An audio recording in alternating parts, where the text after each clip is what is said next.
మద్యం కుంభకోణం కేసులో కీలక పరిణామం చోటు చేసుకుంది. లిక్కర్ కేసులో ఈడీ దూకుడు పెంచింది. ఇప్పటివరకు సోదాలు, విచారణలు చేస్తున్న ఈడీ ఒక్కసారిగా అరెస్టులు చేయడం మొదలుపెట్టింది. హైదరాబాద్లో మాజీ మంత్రి కారుమూరి వెంకట నాగేశ్వరరావు కుమారుడు సునీల్ను ఈడీ అరెస్ట్ చేసింది. ఇప్పటికే ఇద్దరిని అరెస్ట్ చేసిన ఈడీ ఇప్పుడు సునీల్ అరెస్టుతో లిస్టులో నెక్స్ట్ ఎవరనే చర్చ మొదలైంది. ఏపీలో సంచలనంగా మారిన లిక్కర్ కేసులో అనూహ్య పరిణామాలు చోటు చేసుకుంటున్నాయి. ఈ కేసులో సిట్ పలువురిని విచారణ చేసి అరెస్ట్ చేసింది. లిక్కర్ కేసులో పెద్ద ఎత్తున మనీ లాండరింగ్, హవాలా గుర్తించినట్లు తెలుస్తోంది.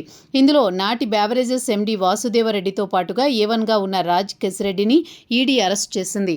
పలువురి నివాసాలు, కార్యాలయాల్లో సోదాలు చేసిన ఈడీ ఇప్పుడు వారిని తమ కార్యాలయానికి తీసుకువెళ్లి విచారణ చేస్తోంది. ఇప్పటికే వారి విచారణలో సేకరించిన సమాచారంతో పాటుగా నగదు లావాదేవీలపై ఆరా తీస్తున్నట్టు తెలుస్తోంది.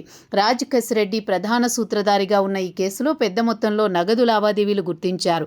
100 కోట్ల మేర అక్రమంగా లావాదేవీలు గుర్తించిన అధికారులు ఈ దిశగా ప్రశ్నిస్తున్నట్టు సమాచారం. కాగా ఇదే కేసులో మాజీ మంత్రి కారుమూరి నాగేశ్వరరావును గతంలో సిట్ విచారణ చేసింది. లిక్కర్ రవాణా వ్యవహారంలో కారుమూరిపై అభియోగాలున్నాయి.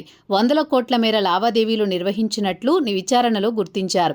మద్యం రవాణా టెండర్లు, సబ్ కాంట్రాక్టుల అవకతవకల విషయంలో కారుమూరిపై, ఆయన కుమారుడిపై కేసు నమోదైంది. మద్యం రవాణా ద్వారా ప్రభుత్వ ఆదాయానికి 200 నుంచి 250 కోట్ల వరకు గండి కొట్టినట్లు ఆయనపై ఆరోపణలు ఉన్నాయి.